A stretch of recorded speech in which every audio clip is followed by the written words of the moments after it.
بسم اللہ الرحمن الرحیم۔ السلام علیکم۔ گرمی کی شدت ہر گزرتے لمحے کے ساتھ بڑھتی جا رہی تھی۔ آس پاس لوگ گرمی سے بے حال تھے اور سوچ رہے تھے کہ جلد سے جلد گھر کیسے پہنچا جائے۔ آج کل سواریاں معمول سے زیادہ ہو جاتی تھی، ورنہ اتنی کمائی میری نہیں ہوتی تھی۔ میں نے سوچا کہ یہ اچھا موقع ہے، سواریوں کو لے کر جاتا ہوں۔ ایسے موقع پر میرے آس پاس کے ڈرائیور زیادہ پیسے مانگتے تھے، لیکن میں ایمانداری سے کام کرنا پسند کرتا تھا۔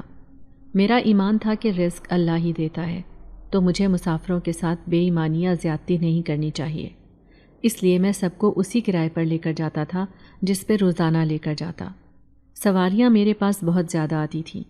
میں ایک جگہ سے دوسری جگہ اور بعض دفعہ تو شہر سے باہر بھی سواریوں کو لے کر جایا کرتا تھا، جس سے میری اچھی کمائی ہو جاتی تھی۔ خود بھی میرا گرمی سے برا حال ہو رہا ہوتا تھا، لیکن گھر والوں کے لیے پیسے کمانا زیادہ ضروری تھا، اس لیے میں گرمی برداشت کر رہا تھا۔ میں صبح سے لے کر رات تک رکشہ چلایا کرتا تھا، اور رات کے وقت مجھے ہائی وے کی طرف بھی جانا پڑتا تھا، جہاں دونوں طرف جنگل ہی جنگل بنے ہوئے تھے۔ ہائی وے کی طرف جانا میرا روز کا معمول تھا۔ میں دن میں بھی جاتا تھا اور رات میں بھی جاتا تھا، چاہے دوپہر میں جاؤں یا رات میں، وہاں ہمیشہ سناٹا چھایا رہتا تھا۔ کبھی بھی میں نے وہاں پر لوگوں کا مجموعہ نہیں دیکھا تھا، ہمیشہ وہاں پر خاموشی اور سناٹا رہتا تھا۔ کبھی کبھی تو مجھے بھی وہاں پر خوف آتا تھا، مگر گھر چلانا ضروری تھا، اس لیے رسک بھی لینا پڑتا تھا۔ میرے ابا کی طبیعت کافی زیادہ خراب تھی، اور میں نے کم عمری میں ہی رکشہ چلانا شروع کر دیا تھا۔ اس سے پہلے ابا رکشہ چلایا کرتے تھے، میں نے انہی سے رکشہ چلانا سیکھا تھا۔ راستوں وغیرہ کے بارے میں بھی انہوں نے مجھے اچھے سے سمجھا رکھا تھا۔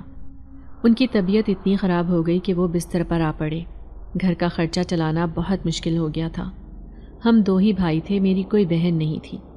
گھر میں سب سے بڑے ہونے کے ناطے میں نے ذمہ داری سنبھالی۔ اماں سے کہا کہ اب سے میں پڑھنے نہیں جاؤں گا، بلکہ گھر کا خرچہ نکالنے کے لیے رکشہ چلاؤں گا۔ ابا کی دوائیوں پر ہی اچھے خاصے پیسے لگ جاتے تھے۔ اماں چاہتی تھی کہ میں ایک وقت میں کام کروں اور دوسرے وقت پڑھائی کروں، لیکن ایسا کرنا ممکن نہیں تھا۔ میرا کام ایسا تھا کہ صبح سے شام تک مجھے ہر حال میں رکشہ چلانا پڑتا تھا۔ حالانکہ اماں چاہتی تھی کہ وہ کوئی کام کریں اور میں گھر بیٹھ کر پڑھائی کروں، لیکن میں اماں کو ایسا نہیں کرنے دے سکتا تھا۔ ایک تو اماں کی خود کی طبیعت بھی ٹھیک نہیں رہتی تھی، اور دوسرا ابا کی دیکھ بھال کے لیے اماں کا گھر پر رہنا بے حد ضروری تھا۔ میں اتنا بڑا نہیں تھا کہ ابا کی اچھے سے دیکھ بھال کر پاتا۔ میرا چھوٹا بھائی ابھی پڑھائی کر رہا تھا، اس لیے میں نے اماں سے کہا کہ وہ تو پڑھ رہا ہے نا، آپ پریشان مت ہوں، جب حالات بہتر ہوں گے تو میں بھی پڑھنا شروع کر دوں گا۔ میں نے اماں کو تسلی دی، جس پر وہ راضی ہو گئیں۔ میں روزانہ رکشہ سٹینڈ پر آتا تھا اور وہیں سے رکشہ لے کر پورا دن شہر میں گھومتا رہتا، رکشہ چلاتا۔ سواریاں مجھے اچھی مل جاتی تھی، جس وجہ سے گزارا ہو رہا تھا۔ سب لوگ وہاں پر میرے ابا کی وجہ سے مجھے جانتے تھے اور میرا خیال بھی رکھتے تھے، لیکن بعض دفعہ مجھ سے جلتے بھی تھے۔ بہت سے ایسے ڈرائیور تھے جو مجھ سے اس بات پر جلتے تھے کہ میرے پاس زیادہ سواریاں آتی ہیں۔ انہیں لگتا تھا کہ میں ان کا روزگار چھین رہا ہوں، حالانکہ یہ حقیقت نہیں تھی، بلکہ ان کا روزگار ان کے لالچ کی وجہ سے ان سے دور ہو رہا تھا۔ وہ سواریوں سے اتنا زیادہ پیسہ مانگتے تھے کہ کوئی بھی اتنا پیسہ نہیں دے پاتا تھا۔ میں مناسب کرایہ لیتا تھا، تبھی سواریاں میرے ساتھ جانا پسند کرتی تھیں۔ زیادہ تر تو معمول کے لوگ ہوتے تھے جنہیں آفس وغیرہ جانا ہوتا تھا۔ میرا کام اچھا چلتا تھا، لوگوں سے میری بہت ہی کم بنتی تھی۔ وہ لوگ جو میرے ابا کو جانتے تھے وہی میرے ساتھ اچھے سے پیش آتے تھے۔ بہرحال مجھے تو اپنے کام پر دھیان دینا تھا، کوئی کچھ بھی سوچے یا سمجھے، مجھے اس بات سے کوئی بھی لینا دینا نہیں تھا۔ میں تو روزانہ ایک ہی بات سوچتا رہتا تھا کہ آج کس طرح زیادہ سے زیادہ پیسے کمائے جا سکیں اور زیادہ سے زیادہ سواریاں لی جا سکیں۔ میرے دماغ میں ہر وقت یہی بات چلتی رہتی تھی۔ شام کو جب میں گھر آتا تھا تو ساری کمائی اماں کے ہاتھ میں رکھ دیتا تھا، کیونکہ گھر کا خرچہ تو وہی چلاتی تھی۔ وہ بہت احتیاط سے کام لیتی تھی، کیونکہ ہمیں ہر ہفتے ابا کی دوائیاں لینی پڑتی تھیں جو بہت مہنگی آتی تھی۔ ڈاکٹر نے کہا تھا کہ اگر ان کا صحیح سے دھیان رکھا گیا تو ان کی صحت میں فرق پڑ سکتا ہے، اور ہو سکتا ہے کہ وہ واپس چلنا پھرنا شروع ہو جائیں، لیکن اس کے امکان بہت کم تھے۔ مگر میں اور اماں روزانہ ابا کے لیے دعا کرتے کہ وہ جلد سے جلد ٹھیک ہو جائیں اور اپنے قدموں پر کھڑے ہو جائیں۔ میں سوچ رہا تھا کہ کچھ وقت بعد پیسے جمع کر کے ابا کو ایک اچھے ہسپتال میں لے کر جاؤں اور اچھے ڈاکٹر کو دکھاؤں۔ میں جانتا تھا اس میں کافی خرچہ ہوگا، لیکن مجھے محنت کر کے اتنے پیسے ضرور کمانے تھے کہ ابا کو اچھے ڈاکٹر کے پاس لے جا سکوں۔ میرے ابا کی طبیعت بہت زیادہ خراب ہو گئی۔ رات کے وقت اماں میرے پاس آئیں اور کہنے لگی کہ اٹھ جا، تیرے ابا کی طبیعت حد سے زیادہ خراب ہے، انہیں ابھی ہسپتال لے جانا پڑے گا۔ میں فوراً سے نیند سے اٹھا۔ میں تھکا ہارا آیا تھا اور گہری نیند سو رہا تھا، لیکن اماں کے اٹھانے پر میں ڈر گیا۔ ابا کے پاس آیا تو دیکھا کہ ابا کی حالت بہت زیادہ خراب ہو رہی تھی، یہاں تک کہ وہ بول بھی نہیں پا رہے تھے۔ میں نے فوراً سے رکشہ نکالنے کا سوچا، لیکن میرا رکشہ یہاں نہیں بلکہ رکشہ اسٹینڈ پر ہوتا تھا۔ میں نے اماں سے کہا کہ آپ رکیں، میں 5 منٹ میں رکشہ لے کر آتا ہوں۔ میں بھاگا رات کو اندھیرے میں رکشہ اسٹینڈ پر گیا اور جا کر رکشہ لے کر آیا۔ ابا کو ہم نے رکشے میں ڈالا اور ہسپتال لے کر آئے۔ ڈاکٹر نے بتایا کہ ان کی سرجری کرنی پڑے گی، ان کی حالت بہت خراب ہو گئی ہے اور اس کے لیے اچھے خاصے پیسوں کی ضرورت تھی۔ میں پریشان ہو گیا۔ کچھ دن پہلے ہی میں سوچ رہا تھا کہ اچھے ڈاکٹر کے پاس ابا کو لے کر جاؤں گا اور اس کے لیے زیادہ پیسے کماؤں گا، لیکن اب یہ مصیبت سر پر آ گئی تھی۔ اب میں کیا کرتا؟ یہ سوچ کر میں پریشان ہو رہا تھا۔ اگلے 3 دن تک میں اسی پریشانی میں مبتلا رہا۔ پھر میں نے سوچا محلے والوں سے، رشتہ داروں سے مدد مانگتا ہوں۔ سب کے پاس گیا اور کہا کہ مجھے قرضے کے لیے کچھ پیسے چاہیے، ابا کا علاج کروانا ہے، میری مدد کر دیں۔ لیکن کوئی بھی میری مدد کرنے کے لیے آگے نہیں بڑھا، کسی کے پاس بھی اتنے پیسے نہیں تھے۔ میں نے سب سے کہا کہ مجھے تھوڑے تھوڑے دے دو، میں لوٹا دوں گا، لیکن کوئی بھی مجھ پر بھروسہ کرنے کے لیے یا میری مدد کرنے کے لیے آگے نہیں بڑھا۔ اماں روزانہ مجھ سے کہتی کہ پیسوں کا بندوبست ہوا یا نہیں، کیونکہ ابا کی حالت خراب ہو رہی تھی۔ کچھ وقت تو دوائیاں دی تھیں جس سے ٹھیک ہو سکتے تھے، لیکن ڈاکٹر نے کہا تھا کہ جلد سے جلد سرجری کرنا بے حد ضروری ہے، ورنہ ان کی جان کو خطرہ ہو سکتا تھا۔ میں سب سے پیسے مانگ کر دیکھ چکا تھا، اب آخر کہاں سے پیسے لاتا؟ ایک دن رکشہ اسٹینڈ پر کھڑے میں یہی سب سوچ رہا تھا کہ تبھی میرا ایک ساتھی ڈرائیور میرے پاس آیا اور بولا کہ تم اپنے ابا کے علاج کے لیے پریشان ہونا، میں جانتا ہوں، میں تمہیں ایک آدمی کا پتہ دیتا ہوں، اس کے پاس جا کر تم اس سے قرضہ مانگنا، وہ تمہیں قرضہ دے دے گا۔ اس کی بات سن کر میں کافی خوش ہو گیا کہ چلو کوئی تو ہے جو قرضہ دینے کو تیار ہے۔ میں نے سوچا گھر جا کر اماں سے اس بارے میں بات کروں گا تاکہ ان سے مشورہ لے کر میں اس آدمی کے پاس جاؤں۔ اگلے دن میں اماں سے بات کر کے اس آدمی کے پاس گیا، لیکن اس نے مجھ سے کہا کہ اس پر بھاری سود دینا ہوگا۔ میں نے سنتے ہی منع کر دیا، کیونکہ میں ایسا کچھ نہیں کر سکتا تھا۔ میرا ساتھی ڈرائیور مجھ سے کہنے لگا ورنہ تو کوئی بھی قرضہ نہیں دے گا، سب ایسے ہی دیتے ہیں، لیکن میں نے اسے منع کر دیا اور کہا کہ اللہ کوئی نہ کوئی وسیلہ بنا ہی دے گا۔ کچھ ہی دن گزرے تھے کہ ایک دن ہم رکشہ اسٹینڈ پر کھڑے تھے۔ دھوپ بہت زیادہ تھی، گرمی کی شدت حد سے زیادہ بڑھتی جا رہی تھی۔ رکشہ اسٹینڈ پر ایک عورت آئی اور ادھر ادھر دیکھنے لگی۔ سب رکشے والوں کے پاس جاتی اور ان سے بات کر کے کھڑی ہو جاتی۔ میں سمجھ رہا تھا کہ رکشے والے پیسے زیادہ مانگ رہے ہیں، اس لیے وہ کسی کے پاس بھی نہیں جا رہی۔ لیکن بعد میں مجھے اپنے ایک ساتھی ڈرائیور سے پتہ چلا کہ وہ تو سب سے میرے بارے میں ہی پوچھ رہی تھی، اور جب کسی نے اسے میرے بارے میں بتایا کہ میں یہاں کھڑا ہوں تو وہ خوشی خوشی میرے رکشے کی طرف آ گئی۔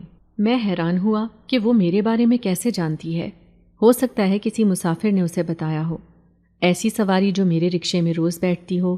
چلو اچھا ہے، مجھے ویسے بھی زیادہ سواریوں کی ضرورت ہے، اگر یہ عورت روزانہ میرے رکشے میں بیٹھ کر جائے گی تو میرے لیے ہی فائدہ ہوگا۔ یہی سوچ کر میں خوش ہو گیا، اور جب وہ عورت میرے رکشے کی طرف آئی تو اس نے مجھ سے کچھ بھی نہیں کہا، چپ چاپ رکشے پر بیٹھ گئی۔ نہ جانے یہ عورت کون تھی جو میرے رکشے میں یوں آ کر بیٹھ گئی تھی۔ اس نے مجھے یہ بھی نہیں بتایا تھا کہ کہاں جانا ہے، بس چپ چاپ بیٹھی تھی اور اشارہ کیا کہ چلو۔ اب میں کہاں چلتا، سامنے روڈ تھی، میں وہیں پر چلنا شروع ہو گیا۔ بار بار مڑ کر دیکھتا کہ شاید وہ مجھے اشارہ کرے گی یا پھر مجھے بتائے گی کہ کس طرف جانا ہے، لیکن اس کی حرکات مجھے بہت عجیب لگ رہی تھی۔ یوں لگتا تھا جیسے وہ کہیں کھوئی ہوئی ہے اور بات کرنا پسند نہیں کرتی، شاید گونگی ہی ہو۔ میں نے سوچا اور پھر چپ چاپ چلنے لگ گیا۔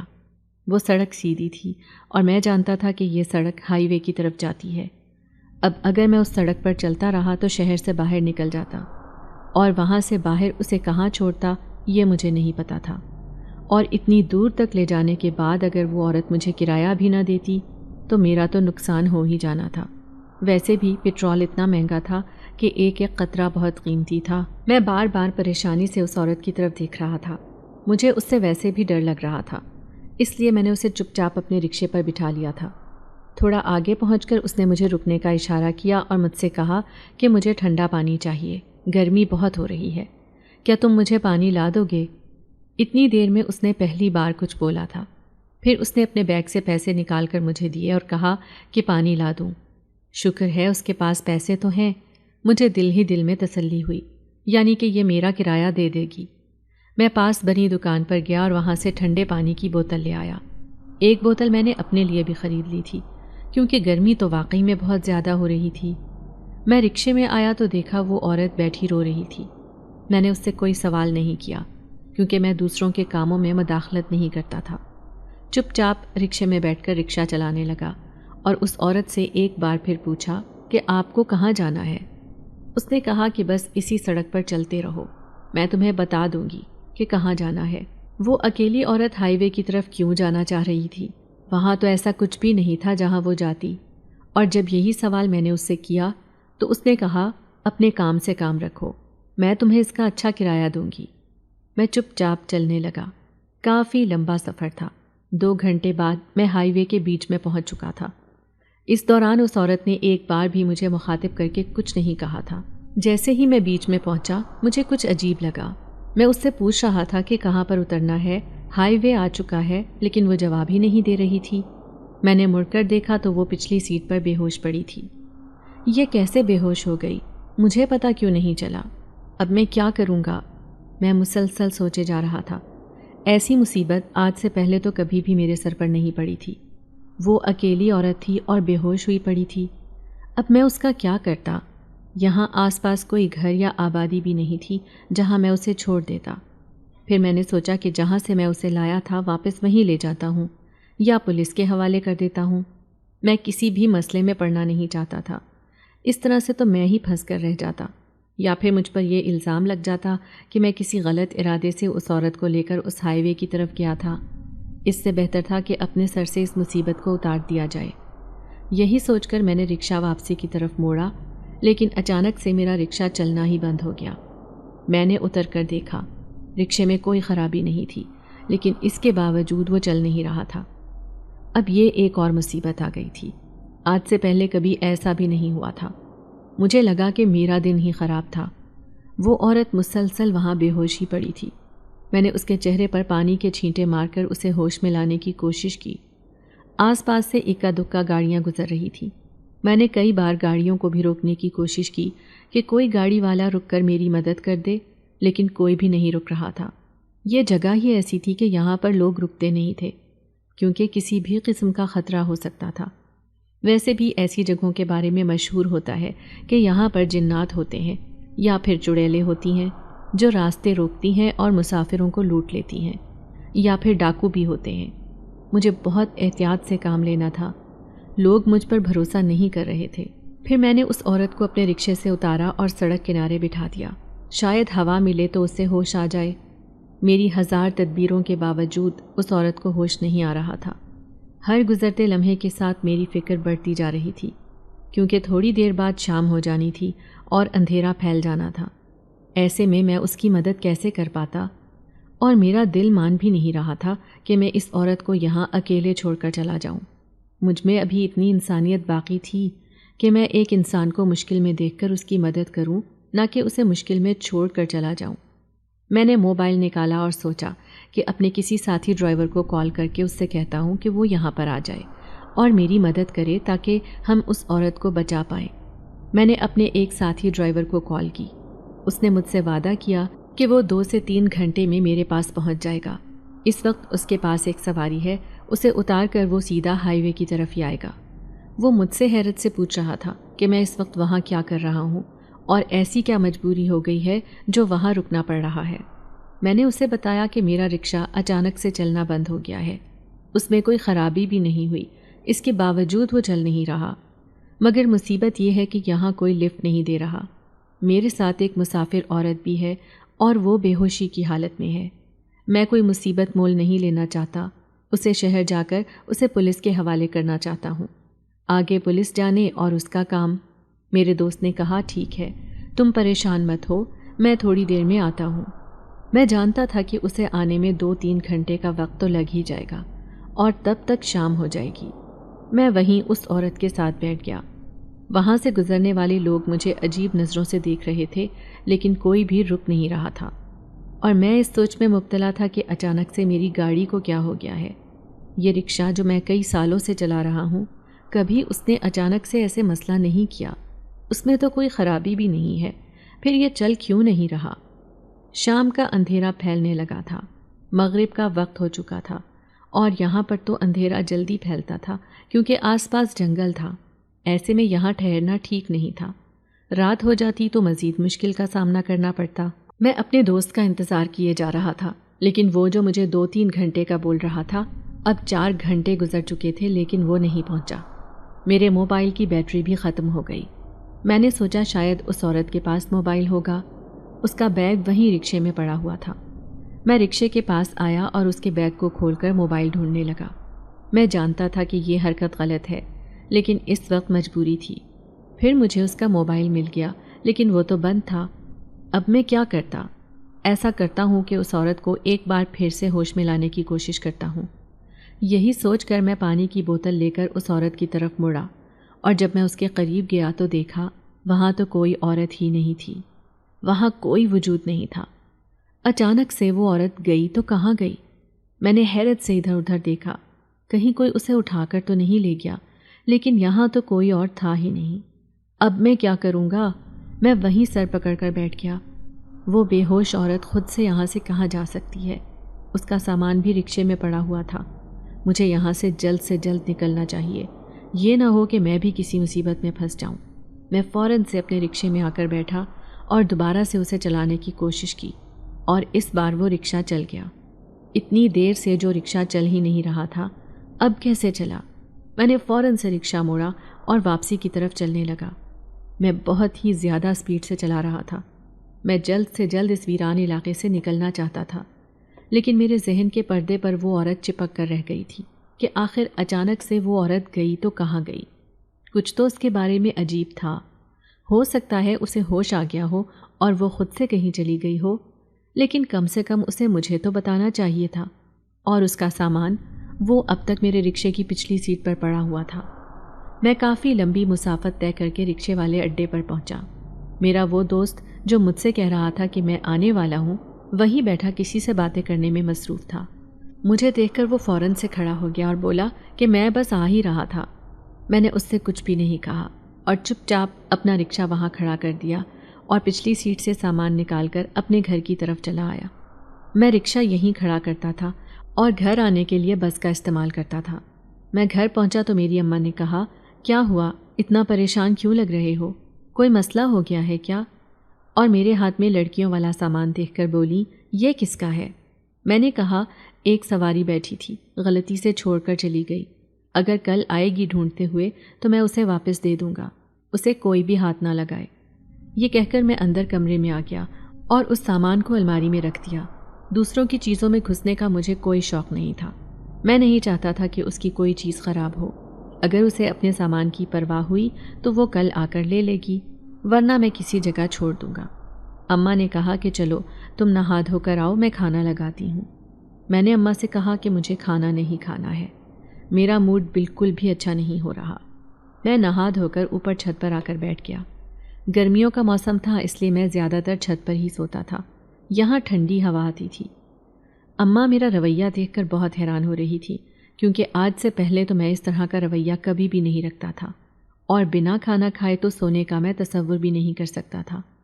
اس لیے وہ میرے منع کرنے کے باوجود چھت پر کھانا لے کر آ گئی اور مجھ سے کہنے لگی، کیا ہوا ہے؟ آخر تم اتنے پریشان کیوں نظر آ رہے ہو؟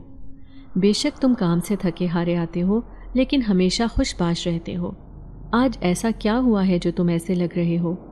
میں نے اماں سے کہا کہ میں آپ کو ایک بات بتاتا ہوں، آج میرے ساتھ بہت ہی عجیب واقعہ پیش آیا۔ ایک عورت میرے رکشے میں آ کر بیٹھی۔ پہلے تو وہ مجھ سے بات بھی نہیں کر رہی تھی، اس کے بعد اس نے مجھے کہا کہ اسے ہائی وے کی طرف جانا ہے۔ جب میں ہائی وے کے بیچ میں پہنچا اور اس سے کہا کہ ہم ہائی وے پر پہنچ گئے ہیں، اب تم اتر سکتی ہو، یا یہاں سے آگے جانا ہے، لیکن وہ مجھے کوئی جواب نہیں دے رہی تھی۔ میں نے مڑ کر دیکھا تو وہ عورت بے ہوش تھی۔ میرا رکشہ بھی اچانک سے چلنا بند ہو گیا تھا۔ ایسے میں لوگوں سے مدد مانگنے کی کوشش کر رہا تھا، مگر کوئی میری مدد کرنے کو تیار نہیں تھا۔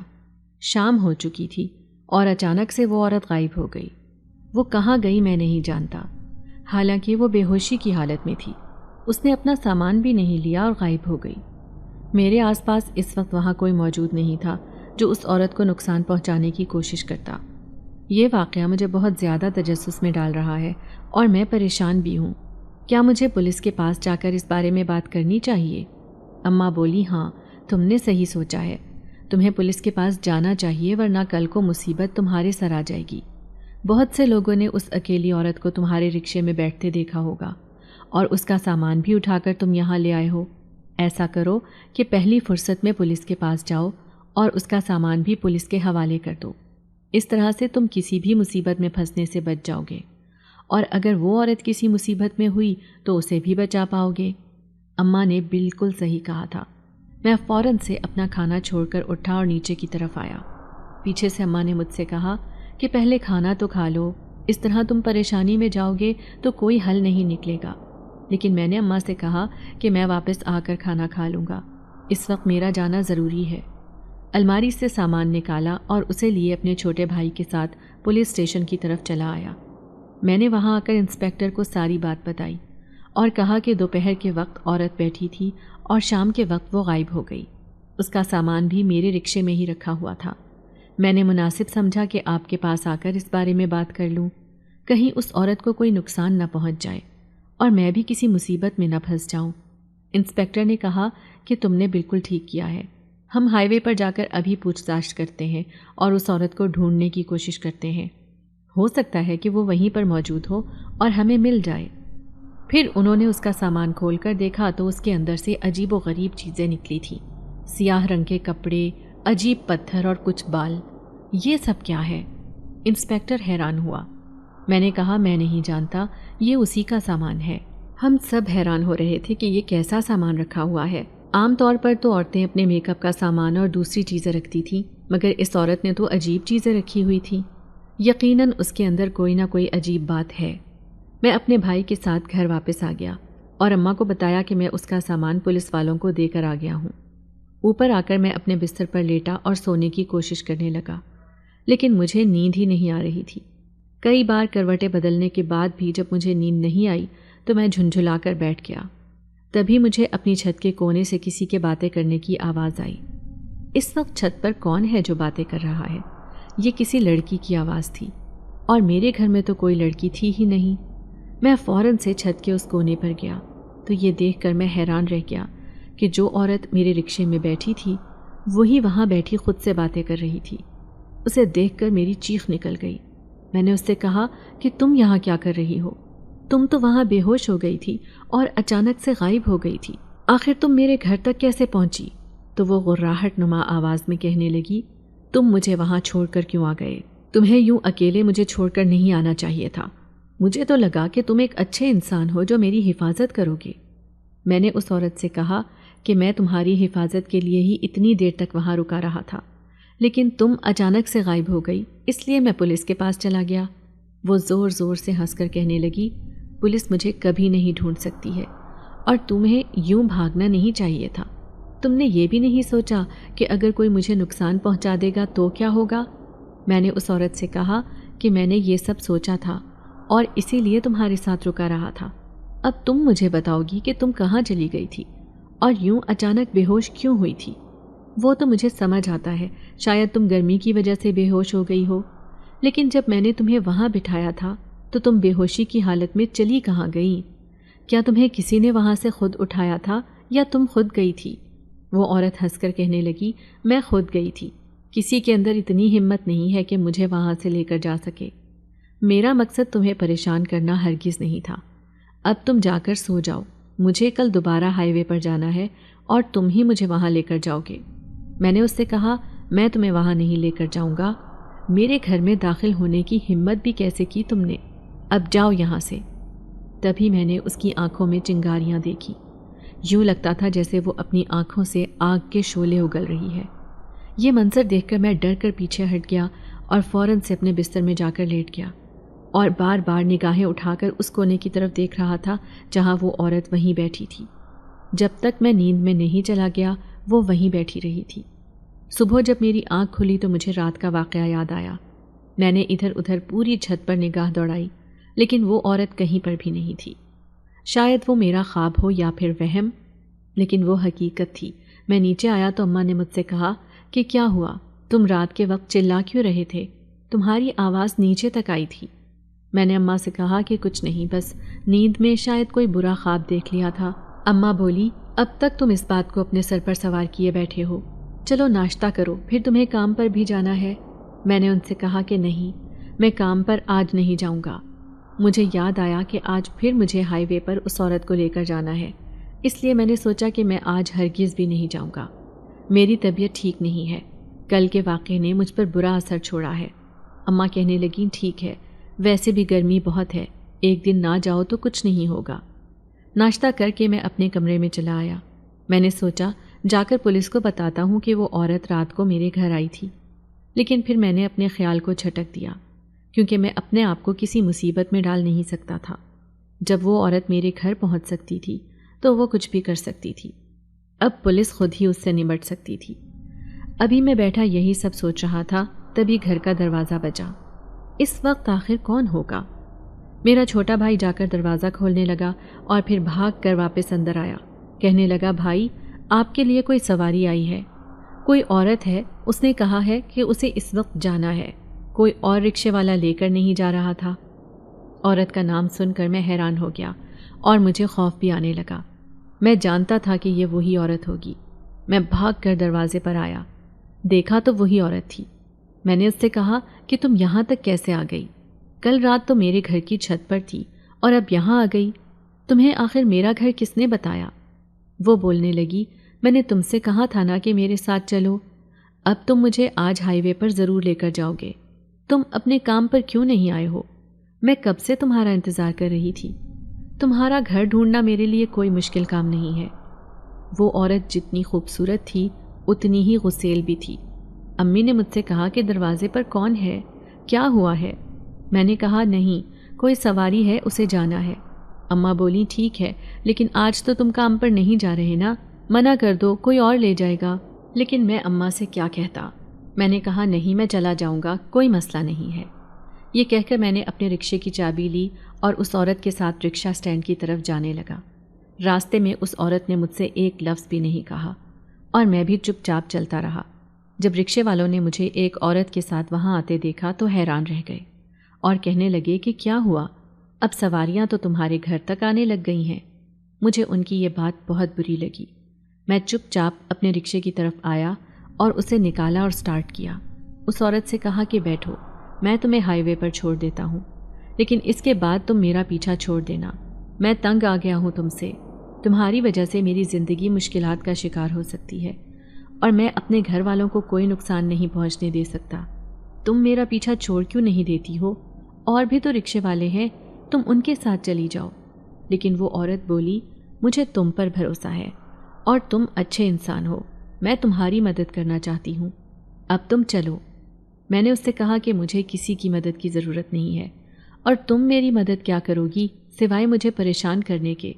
تم مسلسل یہی کیے جا رہی ہو، کل بھی تم نے مجھے اتنی بڑی مصیبت میں ڈال دیا تھا۔ اگر کوئی غلط سمجھ لیتا مجھے، تم اکیلی عورت ہو، تمہیں اس بات سے ڈر نہیں لگتا کہ ہائی وے پر اتنے گھنٹے کسی اکیلے مرد کے ساتھ رہو؟ وہ عورت ہنسنے لگی اور کہنے لگی کوئی میرا کچھ نہیں بگاڑ سکتا، اب تم چل رہے ہو یا نہیں؟ اس کی آواز پھر سے غراہٹ میں بدل گئی تھی۔ میں چپ چاپ ہائی وے کی طرف چلنے لگا۔ میرا بالکل دل نہیں تھا رکشہ چلانے کا، لیکن پھر بھی مجبوری میں چلا رہا تھا۔ میں نے سوچا کہ جلدی سے چلاتا ہوں اور اسے چھوڑ کر واپس آ جاؤں گا، اس لیے میں نے سپیڈ تیز کر دی۔ راستہ جلد ہی طے ہو گیا۔ ہائی وے کے بیچ میں پہنچ کر میں نے اس عورت سے کہا کہ کہاں جانا ہے؟ وہ بولی یہیں رک جاؤ۔ مجھے وہاں روک کر وہ اتری اور کہنے لگی میں جنگل کی طرف جا رہی ہوں، یہیں رکے رہنا، میں تھوڑی دیر میں واپس آ جاؤں گی، تمہیں کل کا کرایہ بھی دینا ہے۔ مگر میرا وہاں رکنے کا کوئی ارادہ نہیں تھا۔ میں نے سوچا جیسے ہی یہ جنگل میں داخل ہوگی میں فوراً یہاں سے واپس مڑ جاؤں گا۔ یوں جیسے ہی وہ جنگل کے اندر داخل ہوئی میں نے فوراً سے رکشہ موڑا اور آگے بڑھنے کی کوشش کی، لیکن آج پھر سے میرا رکشہ رک گیا۔ وہ چل ہی نہیں رہا تھا، اس میں کوئی خرابی نہیں تھی اور کل کی طرح ہی وہ رکا رہا۔ اب میں سچ میں مصیبت میں پڑ گیا تھا۔ یہ عورت نہیں بلکہ ایک مصیبت تھی، اور یہ اتنے گھنے جنگل میں اکیلی کرنے کیا جا رہی تھی؟ میں نے سوچا چلو میں اس کا پیچھا کر کے دیکھتا ہوں تاکہ اس کی اصلیت مجھ پر کھل جائے۔ اس لیے میں نے ہمت کی اور اتر کر اس عورت کا پیچھا کرنا شروع کر دیا۔ جیسے ہی میں جنگل میں داخل ہوا میں نے دیکھا وہ عورت اب سیاہ لباس میں تھی۔ اچانک سے اس نے اپنا لباس کیسے بدل لیا؟ چلو خیر ہے، اب میں اس کا پیچھا کرتا ہوں، آج اس کا راز کھل جائے مجھ پر۔ وہ چلتی جا رہی تھی۔ شاید اسے محسوس ہو گیا تھا کہ اس کے پیچھے کوئی آ رہا ہے، اس لیے اس نے مڑ کر ادھر ادھر دیکھا، مگر میں ایک درخت کے پیچھے چھپ گیا تھا۔ اب میں بہت ہی احتیاط سے قدم اٹھا رہا تھا۔ وہ جنگل کے بیچوں بیچ جا کر رک گئی۔ اتنے گھنے جنگل میں وہ کرنے کیا جا رہی ہے؟ وہ اس جگہ پر رکی اور ایک گڑھا کھودنے لگی۔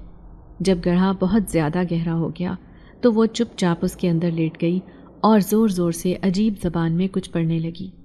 تھوڑی دیر میں اس کے ارد گرد بہت سے لوگ جمع ہو گئے اور سب جھومتے ہوئے وہی چیز پڑھ رہے تھے جو وہ عورت پڑھ رہی تھی۔ یہ سب کیا ہو رہا ہے؟ مجھے لگا شاید وہ جادو ٹونا کر رہی ہوگی، لیکن جادو کے لیے لوگ ایسا تو نہیں کرتے، اتنا ہجوم تو اکٹھا نہیں کرتے۔ پھر ہو کیا رہا ہے؟ میں درخت کے پیچھے سے نکلا اور اس ہجوم کے بیچ میں آ کر کھڑا ہو گیا۔ جیسے ہی میں اس ہجوم میں آیا سب خاموش ہو گئے اور بالکل ساکن بھی۔ اس عورت نے کھڑے ہو کر مجھ سے پوچھا کہ تم یہاں کیوں آ گئے ہو؟ میں نے تم سے کہا تھا کہ وہیں رکو، واپس جاؤ جلدی۔ وہ پھر سے غرا رہی تھی۔ میں ڈرتے ہوئے الٹے قدموں بھاگا اور اس رکشے کے پاس آ گیا۔ میں نے کوشش کی کہ رکشہ سٹارٹ کروں اور میں یہاں سے نکلوں، لیکن میرے ہاتھ پاؤں کانپ رہے تھے اور ایسا نہیں ہوا۔ پھر میں نے سوچا رکشہ یہیں چھوڑ کر پیدل چلتا ہوں۔ حالانکہ پیدل چلنے میں مجھے پورا دن لگ جاتا، لیکن میں اور کچھ نہیں کر سکتا تھا۔ یہ ہو سکتا تھا کہ راستے میں کوئی مجھے لفٹ ہی دے دے۔ ابھی میں نے یہ ارادہ کیا ہی تھا کہ تبھی اچانک سے وہ عورت وہاں آ گئی۔ اب اس نے سیاہ لباس نہیں پہنا تھا۔ مجھ سے کہنے لگی کہ چلو ہمیں اب واپس جانا ہے۔ میں نے اس سے کہا کہ دیکھو میں تمہاری حرکتوں سے بہت پریشان ہوں اور اب خوفزدہ بھی ہو رہا ہوں۔ میں تمہارے ساتھ نہیں جانا چاہتا، تم یہاں سے اکیلی چلی جاؤ یا کسی اور کے ساتھ جاؤ، میں تمہارے ساتھ نہیں جاؤں گا۔ وہ عورت بولی کہ اگر مجھے رکشے میں نہیں بٹھاؤ گے تو تمہارا رکشہ نہیں چلے گا اور یہاں پر کوئی تمہاری مدد کرنے کے لیے آگے نہیں بڑھے گا، اس لیے بہتر ہے کہ تم مجھے رکشے میں بٹھا لو۔ یہ کہہ کر وہ رکشے میں بیٹھ گئی۔ میں نے رکشہ سٹارٹ کیا تو وہ چلنے لگ گیا۔ میں تیزی سے واپسی کے راستے کی طرف گامزن ہو گیا۔ پورا راستہ اس عورت نے ایک بار بھی کوئی بات نہیں کی، لیکن میں نگاہیں اٹھا کر اس کی طرف دیکھ رہا تھا۔ وہ بہت ہی عجیب و غریب حرکتیں کرتی تھی۔ ایسی حرکتیں کوئی انسان تو نہیں کر سکتا تھا۔ میں نے دل میں تہیہ کیا کہ اب میں اس کو دوبارہ اپنے رکشے میں کبھی بھی نہیں بٹھاؤں گا، چاہے کچھ بھی ہو جائے، بے شک یہ میرے گھر تک پہنچ جائے۔ میں اماں کو سب کچھ بتاؤں گا اور اس عورت کو اپنے گھر سے دھکے دے کر نکال دوں گا۔ اس نے مجھے اتنا پریشان کر دیا تھا۔ جب میں رکشہ سٹینڈ پر پہنچا تو رات ہو چکی تھی۔ وہاں پر موجود سارے ڈرائیور مجھے عجیب و غریب نظروں سے دیکھ رہے تھے، جیسے نہ جانے اس عورت کے ساتھ میرا کیا چکر چل رہا ہے۔ میں نے کسی کو کوئی جواب نہیں دیا اور اس عورت کو اتار کر چپ چاپ چلنے لگا۔ وہ میرے پیچھے پیچھے آ گئی اور کہنے لگی تم نے مجھ سے کرایہ تو لیا ہی نہیں، یہ لو اپنا کرایہ۔ اس کے ہاتھ میں ڈھیروں پیسے تھے۔ میں نے چپ چاپ اپنے کرائے کے پیسے نکالے اور رکھ لیے اور باقی پیسے اسے لوٹا دیے، مگر اس نے کہا کہ یہ تمہارا تحفہ ہے، تم نے اتنی دیر انتظار بھی کیا، یہ لے لو۔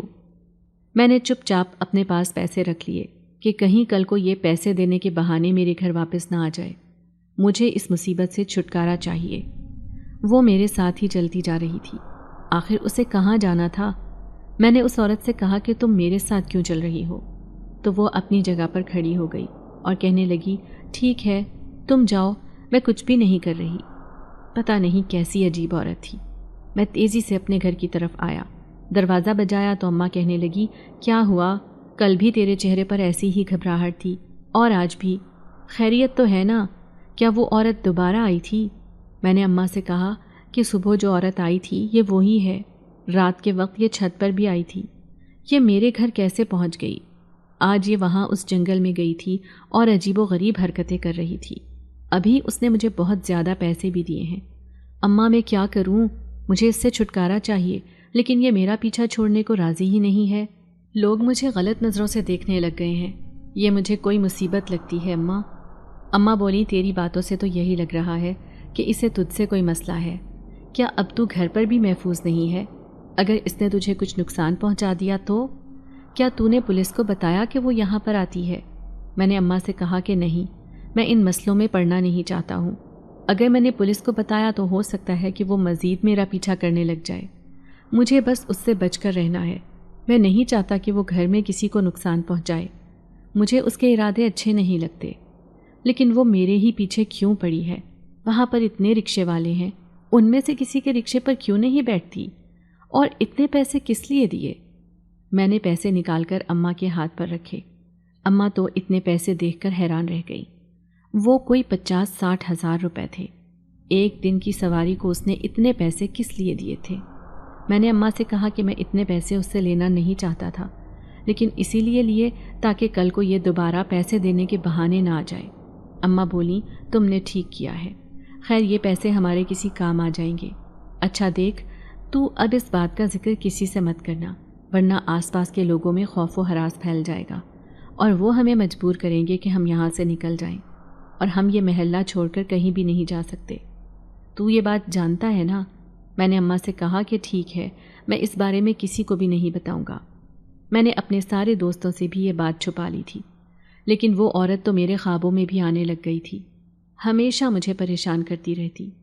میں اس کی وجہ سے اپنے کام کو روک نہیں سکتا تھا، اس لیے نہ چاہتے ہوئے بھی مجھے رکشہ سٹینڈ پر آ کر رکشہ چلانا پڑتا تھا۔ میں بہت خوش ہوا کہ اب وہ نظر نہیں آتی، نہ ہی میرے رکشے پر بیٹھتی ہے۔ اکثر ڈرائیورز مجھ سے کہتے کہ کیا ہوا، وہ عورت اب کہاں چلی گئی ہے؟ پہلے تو وہ تمہارے ساتھ زبردستی جاتی تھی۔ میں نے ان سے کہا کہ اپنے کام سے کام رکھو، ہر بات کو غلط مت سمجھا کرو۔ اس دن کے بعد سے میں نے کوئی بھی سواری ہائی وے کی طرف لے جانی چھوڑ دی۔ ہائی وے کے نام سے ہی مجھے ڈر لگتا تھا، میں وہاں ہرگز نہیں جانا چاہتا تھا۔ تقریباً 1 ہفتہ گزر گیا تھا اس واقعے کو۔ ایک رات کافی تیز بارش ہو رہی تھی۔ میں نے ارادہ کیا کہ جلدی سے گھر چلا جاتا ہوں۔ اس گرمی میں جب بارش ہوئی تو گرمی کا زور ٹوٹ گیا تھا۔ ہم سب خوش تھے کہ بارش ہو رہی ہے، اور اس موسم میں رکشہ چلانا کافی مشکل ہو جاتا تھا، اسی لیے میں نے سوچا کہ میں گھر کی طرف چلا جاتا ہوں۔ ابھی میں یہی سوچ رہا تھا کہ اسی وقت بارش میں بھیگتی ہوئی ایک عورت میرے رکشے میں آ کر بیٹھ گئی۔ جو ہی میں نے اس کا چہرہ دیکھا، میرے حلق سے ایک چیخ نکل گئی۔ میں نے اس سے کہا کہ فوراً میرے رکشے سے اتر جاؤ، تم میرا پیچھا کیوں نہیں چھوڑتی ہو؟ کیونکہ یہ وہی عورت تھی، مگر اس نے مجھ سے کہا کہ اسے ہائی وے کی طرف جانا ہے اور اب کوئی بہانہ نہیں بنانا۔ اس کے مجبور کرنے پر میں اسے ہائی وے کی طرف لے گیا۔ اس نے کہا کہ یہ آج آخری سواری ہوگی، اس کے بعد میں تمہیں کبھی پریشان نہیں کروں گی۔ پتہ نہیں میں نے اس کی بات پر یقین کیسے کر لیا۔ ہائی وے کے بیچوں بیچ پہنچ کر میں نے رکشہ روکا اور اس سے کہا کہ تمہاری منزل آ گئی ہے، اتر جاؤ اور برائے مہربانی اب میرا پیچھا چھوڑ دو، میں تنگ آ گیا ہوں۔ وہ عورت وہاں سے اتری، اس نے مجھے اچھے خاصے پیسے دیے اور کہنے لگی کہ تم جاننا چاہتے تھے نا کہ میں کون ہوں؟ دراصل میں ایک جن زادی ہوں، ملکہ جن زادی۔ میں تمہاری مدد کرنا چاہتی تھی۔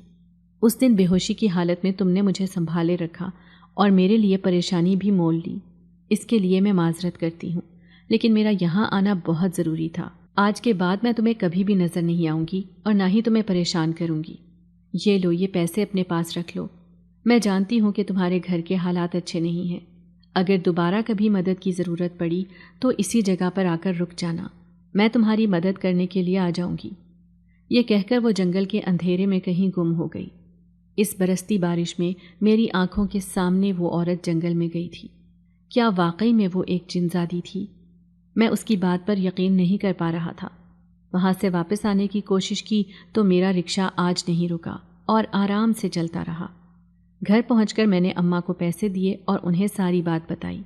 اماں کہنے لگی، ہاں یہ سچ بھی ہو سکتا ہے، کیونکہ جنات تو ہوتے ہیں، اس میں کوئی شک نہیں، اور ویسے بھی وہ اس سنسان اور گھنے جنگل میں اکیلے جاتی ہے تو اس بات میں کوئی شک نہیں ہے کہ وہ ایک جن زادی ہی ہے۔ چلو اس نے تمہیں کوئی نقصان تو نہیں پہنچایا نا، اور تمہاری مدد ہی کی ہے۔ اب تم اس واقعے کو بھول جاؤ۔ لیکن میں اس واقعے کو کبھی بھی نہیں بھول سکتا تھا۔ اس نے مجھے اچھے خاصے پیسے دیے تھے اور کہا تھا کہ اگر مدد کی ضرورت پڑے تو اسی جگہ پر آ جانا۔ لیکن بھلا میں ایک جن زادی سے مدد کیوں مانگنے لگا؟